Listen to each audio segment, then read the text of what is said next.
नमस्कार मित्रांनो, मी संजय उरव। आज आपण यशवंतराव चव्हाण मुक्त विद्यापीठ SY BA मधील मानसशास्त्र ह्या विषयामधला मी आणि माझे वर्तन या पुस्तकातील या विषयातील पुस्तक 2 घटक 4 विचार प्रक्रिया या घटकाचा आज आपण सविस्तरपणे अभ्यास करणार आहोत।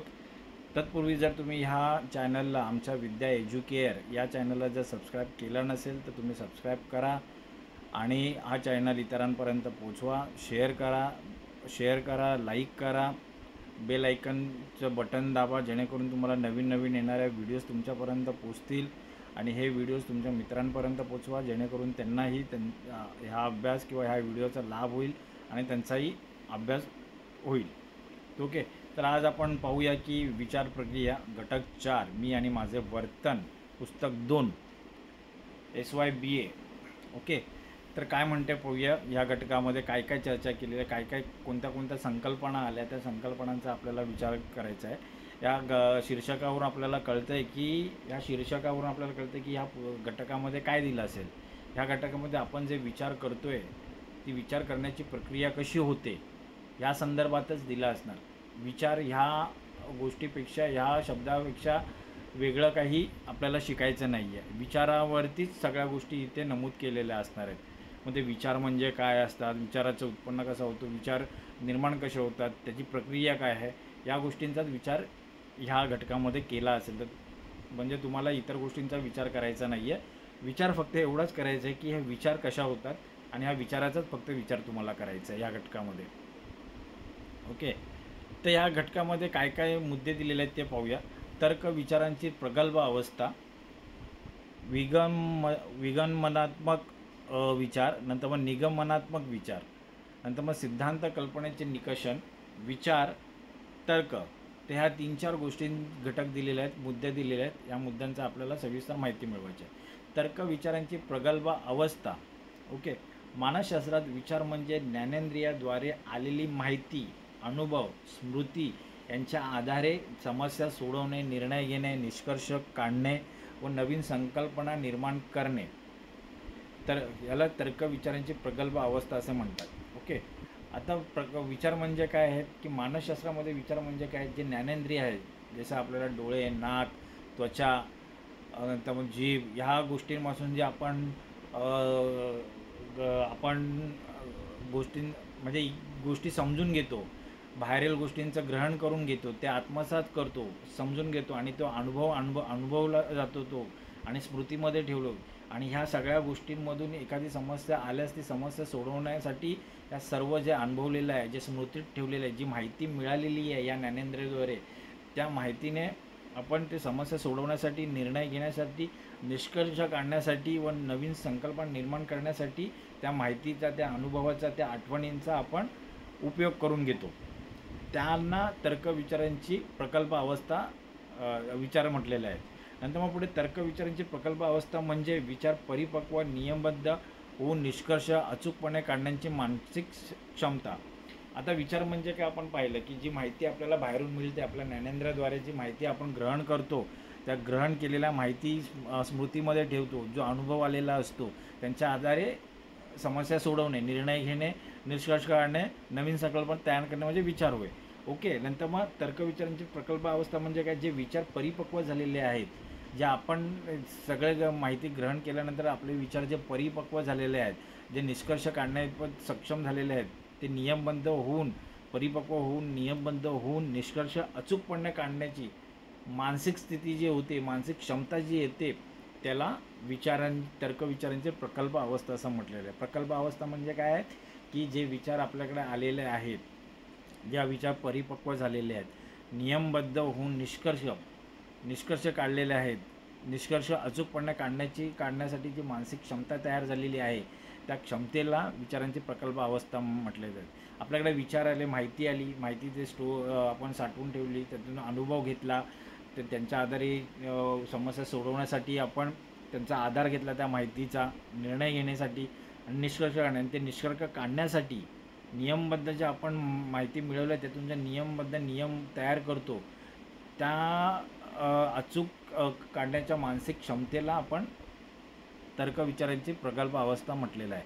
म्हणजे ते एखाद्या शास्त्रज्ञ जर एखाद्या गोष्टीचं निरीक्षण करून बारकाईने पाहून आपला तर्क मांडतो आणि एक निष्कर्षात येतो, निर्णयास येतो, ते निर्णयास येण्याच्या मानसिक क्षमतेला आपण तर्कविचारांची प्रकल्प अवस्था म्हणू शकतो. या 2 प्रमुख प्रकार आहेत. विगमनात्मक विचार, इंडक्टिव्ह थिंकिंग. याची व्याख्या अशी आहे की वेगवेगळ्या स्वतंत्र घटनांतून, अनुभवांतून किंवा निरीक्षणातून सामान्य नियम किंवा सिद्धांत तयार करणे. म्हणजे विशेषांपासून सामान्याकडे जाणे. उदाहरण काय याचं? आज सूर्य पूर्वेला उगवला, कालही पूर्वेला उगवला होता. निष्कर्ष काय? सूर्य नेहमी पूर्वेलाच उगवतो. आता विगमनात्मक विचार म्हणजे इंडक्टिव्ह थिंकिंग म्हणजे काय आहे की वेगवेगळ्या स्वतंत्र घटकातून, म्हणजे सूर्य उगवणे हा स्वतंत्र घटक आहे, हे विशेष कार्य आहे त्याचं, हे विशेष गोष्ट आहे. ज्यावेळी आपण फर्स्ट टाईम किंवा पहिल्यांदा आपण सूर्याला उगवताना पाहू तर ते आपल्याला विशेष वाटणार, की विशेष की असं वाटणार की सूर्य ह्या ठिकाणाहून पूर्वेकडून उगवतो आहे. पण रोज सकाळी सूर्य पूर्वेकडूनच उगवतो आहे, मग त्यात काय नाविन्य राहत नाही. मग ते एक नियम तयार होतो आणि तो जो नियम तयार होतो त्याला ते सामान्य रूप देतो की सूर्य हा पूर्वेलाच उगवतो, हा सामान्य नियम तयार होतो. म्हणजे विशेष घटनातून, विशेष गोष्टीतून सामान्य गोष्टीकडे जाणे, सामान्य नियमनामध्ये जाणे, तर त्याला म्हटलेलं आहे विगमनात्मक विचार, इंडक्टिव्ह थिंकिंग म्हटलेलं आहे. म्हणजे विशेषमधून सामान्याकडे जाणारी गोष्ट, सामान्य नियम तयार होणे विशेष ह्याच्यापासून, नियमातून. याचा वापर कुठे? तो वैज्ञानिक शोध, दैनंदिन जीवनातील अनुभवावरून नियम बनवणे. ओके. पुढे आहे निगमनात्मक विचार. Deductive thinking. याची व्याख्या की आधीच असलेल्या सामान्य नियमावरून किंवा सिद्धांतावरून विशेष घटनेचा निष्कर्ष काढणे. म्हणजे ज्या गोष्टी अगोदरच सामान्य नियमामध्ये चालू आहेत त्याच्यातून काहीतरी विशेष गोष्टींना निष्कर्ष काढणे, घटनेचा निष्कर्ष काढणे, म्हणजे सामान्यामधून विशेषकडे जाणे. विगमनात्मक थिंकिंगमध्ये काय आहे? विशेषाकडून सामान्याकडे येणे, आणि निगमनात्मक विचारमध्ये काय आहे की सामान्यामधून विशेषकडे जाणे. उदाहरणार्थ नियम, सर्व माणसे नश्वर आहेत. सर्व माणसे नश्वर आहेत हा सामान्य नियम आहे. सर्व माणसं नश्वर आहेत तर हा सामान्य नियम आहे. तर सॉक्रेटिस माणूस आहे, मग काय आहे? सॉक्रेटिस हा माणूस आहे. सर्व माणसं नश्वर आहेत, सॉक्रेटिस हा माणूस आहे. म्हणजे सॉक्रेटिस हा जो वैयक्तिक आहे, विशेष भाग जो आहे, विशेषण आहे, तो माणूस आहे. म्हणजे तो पण नश्वरच आहे. म्हणजे काय? सॉक्रेटिस हा नश्वर आहे.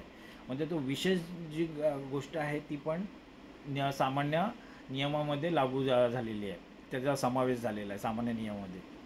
याचा वापर गणित, न्यायशास्त्र, तर्कशास्त्र, पुरावे देणे या इकडे होतो.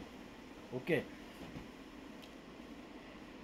याचे संबंधित शास्त्रज्ञ होते ॲरिस्टॉटल. निगमन तर्काचा पाया रचणारा शास्त्रज्ञ होता ॲरिस्टॉटल.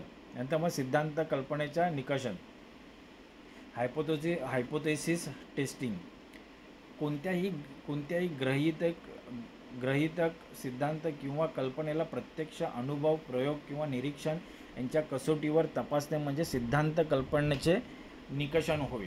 म्हणजे कोणतीही ग्रहितके, हायपोथेसिस म्हणजे ग्रहितक म्हटलं की ग्रहितकच, ॲझम्पशन, जे सिद्धांत किंवा कल्पना, जी काही आपल्या डोक्यात कल्पना आलेत, विचार आलेत, ग्रहितक आलेत, ते सिद्धांत प्रत्यक्ष अनुभव करून, प्रयोग करून किंवा निरीक्षण करून याच्या कसोटीवर तपासणे, त्याला सिद्धांत कल्पनेचे निकषण म्हणतात. म्हणजे आपल्या एखादी कल्पना आली, पण ती कल्पना वास्तवात खरी आहे का ते तपासण्यासाठी, ती वास्तवामध्ये ती रिॲलिटीमध्ये ती उतरवू शकतो का, वास्तवात ती कल्पना आपण उतरवू शकतो का, ते पाहण्यासाठी त्याचं निरीक्षण करणे, प्रयोग करणे, अनुभव काढणे, नंतर प्रयोग करणे, निरीक्षण करणे, ह्या सगळ्या गोष्टी केल्यानंतर तिथून जो जे तपासलं जातं आहे त्यातून जे सिद्धांताचे त्यातून जे निर्णय येतात, त्यातून जे गोष्टी येतात की आपल्याला ठरवतं की ह्या गोष्टी वास्तव्यात घडू शकतात की नाही, हे जे निर्णय येतात त्याला सिद्धांत कल्पनेचे निकषण असे म्हटलेले जाते. म्हणजे एखादी गोष्टीची तुमची कल्पना वगैरे जे असेल त्याला पारखून वगैरे ती सत्यात उतरवण्यासाठी जे निरीक्षण, प्रयोग वगैरे केले जातात ते सत्यात उतरू शकतात की नाही, हे जे निष्कर्ष येतात, निकाल येतो, निर्णय येतो, त्या सिद्धांत कल्पनेचे त्याला जे तपासणं आहे त्या तपासण्याला सिद्धांत कल्पनेचे निकषण म्हटलेले आहे. प्रक्रिया: समस्या ओळखणे, गृहीतक मांडणे, प्रयोग, निरीक्षण करणे, निष्कर्ष काढणे. आता हे कुठे वापरात येतं? प्रक्रिया काय आहे की एखाद्या गोष्टीचं जे गृहीतक आलेले आहेत, ॲझम्पशन आलेले आहेत, त्याचं समस्या ओळखणे, गृहीतक मांडणे. जे एखादी समस्या आले त्याच्यावर विचार करणे, गृहीतक मांडणे, पॉसिबिलिटीज तयार करणे, नंतर प्रयोग करणे, निरीक्षण करणे, नंतर मग निष्कर्ष काढणे. ओके, इथे अशी प्रक्रिया आहे त्याची प्रक्रिया कशी आहे हायपोथेसिस टेस्टिंगची, की एखादी समस्या तुमच्याकडे आले त्याचं निरीक्षण करणे, गृहीतक मांडणे, नंतर मग निरीक्षण करणे, निष्कर्ष काढणे आणि तो प्रॉब्लेम सॉल्व्ह करणे. मानसशास्त्रात तणावामुळे विद्यार्थ्यांची कामगिरी घटते हे गृहीतक घेऊन प्रयोग करून ते तपासणे. याचं उदाहरण दिलेलं आहे. संबंधित शास्त्रज्ञ कार्ल पॉपर गृहीतक व सिद्धांताच्या परीक्षणाचे महत्त्व सांगणारा हा शास्त्रज्ञ होता, कार्ल पॉपर. नंतर विचार, थिंकिंग. याचा अर्थ बाह्य किंवा अंतर्गत माहितीवर आधारित मानसिक प्रक्रिया ज्याद्वारे व्यक्ती नवीन कल्पना, समस्या सोडवणे, निर्णय घेणे, निष्कर्ष काढणे करते. ओके, म्हणजे विचार म्हणजे काय? बाह्य किंवा अंतर्गत माहितीवरती जे बाह्य माहिती, बाहेरून जी माहिती मिळालेली आपल्या ज्ञानेंद्रियाद्वारे जी आपण माहिती मिळवलेली आहे किंवा आपल्या अंतर्गत माहिती जी आहे निर्माण झालेली आहे बुद्धीमध्ये, कल्पना म्हणता येईल त्याला, त्या आधारित मानसिक प्रक्रिया ज्याद्वारे जी मानसिक प्रक्रिया ती आहे त्याद्वारे व्यक्ती नवीन कल्पना काढतो, समस्या सोडवतो किंवा निर्णय घेतो किंवा निष्कर्ष काढतो, त्याला ते विचार म्हणतात, त्याला थिंकिंग म्हणतात. प्रकार काय? ठोस विचार, कॉन्क्रीट थिंकिंग. प्रत्यक्ष वस्तू, घटना यांशी संबंधित अमूर्त असतात. ओके, कॉन्क्रीट म्हणजे एकदम प्रत्यक्ष घटनाशी संबंधित असणारे विचारामध्ये ठोस विचार, कॉन्क्रीट थिंकिंग. नंतर मग ॲब्स्ट्रॅक्ट, अमूर्त विचार, ॲब्स्ट्रॅक्ट थिंकिंग. अमूर्त म्हणजे हे जे न दिसणारे जे पण आहेत, जसे विचार, थॉट्स, मन, प्रेम, भावना ज्या आहेत त्या अमूर्त आहेत पण त्या आहेत. संकल्पना, सिद्धांत यांच्याशी संबंधित आहेत. सर्जनशील विचार, क्रिएटिव्ह थिंकिंग. कल्पना, नवीन कल्पना, उपाय शोधणे, तर्कसंगत विचार करणे. पुढे आहे तर्कसंगत विचार, लॉजिकल थिंकिंग, नियमबद्ध व तर्कशुद्ध विचार.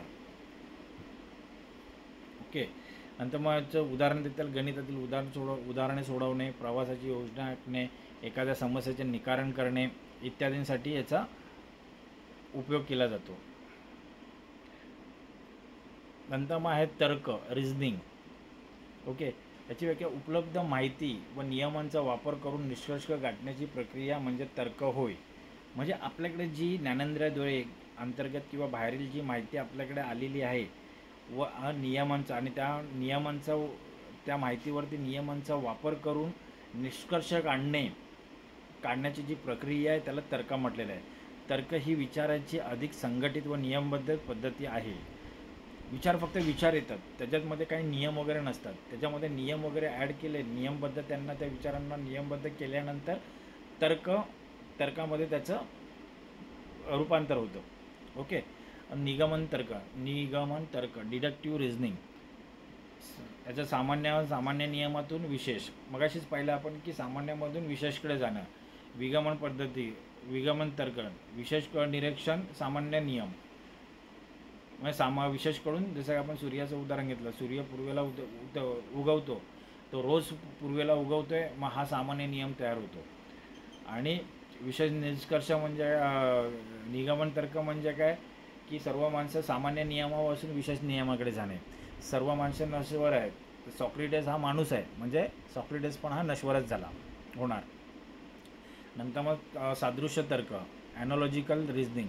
एक परिस्थितीतील नियम दुसऱ्या परिस्थितीत लागू करणे. म्हणजे एका परिस्थितीचा नियम दुसऱ्या परिस्थितीला लागू करणे म्हणजे काय? ॲनॉलॉजिकल सादृश्य तर्क होय, ॲनॉलॉजिकल रिझनिंग होय. उदाहरण आहेत निगमन तर्क, सर्व पक्षी उडतात, कावळा हा पक्षी आहे म्हणून कावळा उडतो. विगमन तर्क, हे सर्व फळ आंबट आहेत, म्हणजे सर्व फळं आंबट होती, फळे आंबट आहेत म्हणून कच्ची फळे आंबट असतात.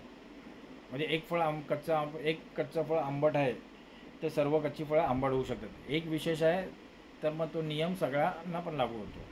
संबंधित शास्त्रज्ञ Aristotle, John start mill. Okay, थोडक्यात आता सारांश घेऊया आपण. ओके, थोडक्यात सारांश तक्ता. विघटनात्मक विचार, विशेष घटनातून सामान्य नियम काढणे. दिशा पर्टिक्युलरमधून जनरलमध्ये. नंतर उदाहरण, अनेक निरीक्षणातून नियम काढणे. जे शास्त्रज्ञ आहेत फ्रान्सिस बेकॉन. पुढे आहे निगमनात्मक विचार, सामान्य नियमावरून विशेष निष्कर्ष काढणे. सामान्य नियमामधून विशेष निष्कर्ष काढणे.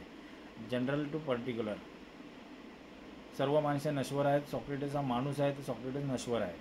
ॲरिस्टॉटल शास्त्रज्ञ. पुढे आहे सिद्धांत कल्पनेचे निकषण, गृहीतक कल्पना तपासणे. म्हणजे आपल्याकडे जे गृहीतक आहे, विचार आलेले आहेत, कल्पना आलेल्या आहेत, अजम्पशन आले, ते तपासणे, निरीक्षण करणे, निष्कर्ष काढणे. ओके, प्रयोगावर आधारित आहे. तणावामुळे कामगिरी घटते हे तपासणे. कार्ल पॉपर याच्यावर शास्त्रज्ञ आहे. विचार, माहितीवर प्रक्रिया करणे, निर्णय, समस्या सोडवणे. जी माहिती आलेली, विचार म्हणजे काय, जी माहिती आपल्याकडे आहे त्याच्यावर प्रक्रिया करणे आणि आलेल्या समस्यांना सोडवणे. ओके, प्रवासाची योजना, गणिताचे उदाहरण सोडवणे इत्यादी. नंतर मग तर्क, नियमांवर आधारित निष्कर्ष काढणे. जे नियम आहे, जी माहिती आली आहे त्याच्यासंबंधी जे काही नियम आहेत, त्या नियमांना लागू करून नियमांवर आधारित निष्कर्ष काढणे म्हणजे तर्क होय. दोन्ही. गणितात पुरावे देणे, ॲरिस्टॉटल. तर मित्रांनो, आज आपण विचार प्रक्रिया ह्या घटक व्यवस्थितपणे समजून घेतलेलं आहे. साध्या सरळ सोप्या शब्दामध्ये समजून घेतलेलं आहे. ज्यावेळी तुम्ही पुस्तक वाचाल त्यावेळी साहजिकच तुम्हाला ह्या लेक्चरचा फायदा होईल. त्यातील जे शब्द आलेले आहेत ते समजून घेण्यास तुम्हाला फायदा होतील. ज्या संकल्पना पुस्तकामध्ये आलेल्या आहेत त्या समजून घ्यायला तुम्हाला मदत मिळेल हे लेक्चर ऐकल्यानंतर. तर आज आपण इथेच थांबूया. पुढील व्हिडिओमध्ये आपण नवीन घटक घेऊन घेऊन येणार आहोत. त्याचा आपण अभ्यास करूया. तर आज आपण इथेच थांबूया. तसेच हा व्हिडिओ तुम्ही इतरांपर्यंत पोचवा. या चॅनलला सबस्क्राईब करा. विद्या एज्युकेअर या चॅनलला सबस्क्राईब करा, लाईक करा, शेअर करा आणि बेल आयकन बटनला दाबा, जेणेकरून नवीन व्हिडिओ तुमच्यापर्यंत पोचतील. तर मित्रांनो, आज इथेच थांबूया. धन्यवाद.